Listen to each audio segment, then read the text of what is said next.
നമസ്കാരം. നമ്മുടെ ജോലി സ്ഥലത്തായിക്കോട്ടെ, കുടുംബത്തിലായിക്കോട്ടെ, ഇല്ലെങ്കിൽ നമ്മുടെ ടീമിൻ്റെ ഇടയിലായിക്കോട്ടെ, നമ്മുടെ കൂട്ടുകാരുടെ ആയിക്കോട്ടെ, എന്തെങ്കിലും ഒരു കാര്യം കേൾക്കുമ്പം നമ്മൾ പെട്ടെന്ന് റിയാക്ട് ചെയ്യുന്ന ഒരു സംഭവം ഉണ്ടാവും. ശരിക്കും റിയാക്റ്റ് അല്ല ചെയ്യേണ്ടത്, റെസ്പോണ്ടാണ് ചെയ്യേണ്ടത്. അപ്പോൾ റിയാക്റ്റ് എന്താണ്, റെസ്പോണ്ട് രണ്ടും പ്രതികരിക്കാൻ തന്നെയാണ് അർത്ഥത്തിൽ വരിക. പക്ഷേ പ്രതികരണം രണ്ട് രീതിയിലാണ്. അപ്പോൾ റിയാക്ട് ചെയ്യുക എന്ന് പറഞ്ഞാൽ ഒരു തിരിച്ചടിയുടെ രൂപത്തിലാണ് അവർക്ക് ഫീൽ ചെയ്യുക. പെട്ടെന്നുണ്ടാകുന്നൊരു ഇമോഷനിൽ നമ്മൾ അങ്ങനെ സംസാരിക്കുന്നത് അവരുടെ മനസ്സിനെ ഒരുപാട് വിഷമിക്കുന്ന രീതിയിലേക്കാവും. ചിലപ്പോൾ ആ ബന്ധങ്ങൾ വഷളാവുന്നതിലേക്ക് മാറും. ആ നമ്മളെ കൂടെ വർക്ക് ചെയ്യുന്നത് നമ്മളെ കൂടെ വർക്ക് ചെയ്യാത്ത രീതിയിലേക്ക് മാറുന്നത്. ഇങ്ങനെയൊക്കെയുള്ള സ്വഭാവം മുമ്പെയൊക്കെ എനിക്കുണ്ടായിട്ടുണ്ട്. പക്ഷേ അതിനെ പാകപ്പെടുത്തി എടുക്കുന്ന സമയത്ത് നമ്മളെ ആൾക്കാർ ഇഷ്ടപ്പെടുന്ന രീതിയിലേക്കും നമുക്ക് നല്ലൊരു ലീഡർഷിപ്പ് ക്വാളിറ്റിയിലേക്കും എത്തും.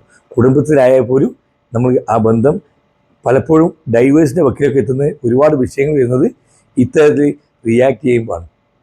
എന്നാൽ നമ്മൾ റെസ്പോണ്ട് ചെയ്യുക എന്ന് വെച്ചാൽ നമ്മളതിനെ പ്രതികരിക്കുക എന്നുള്ളത് തന്നെയാണ്.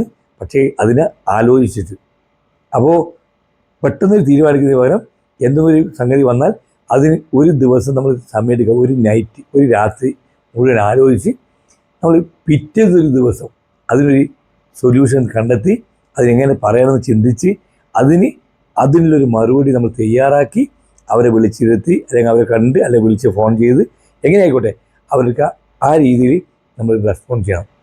ഇന്ന് ചെയ്യുന്ന കാര്യം തന്നെ അത് നാളെ ചെയ്യുന്ന സമയത്ത് അത് റിയാക്ഷന് പകരം റെസ്പോണ്ടായി മാറും.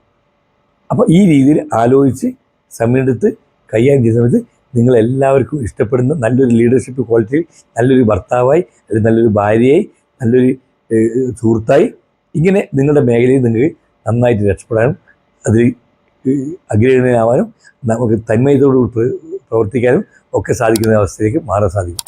എല്ലാവർക്കും ഒരു ശുഭദിനം നേരുന്നു.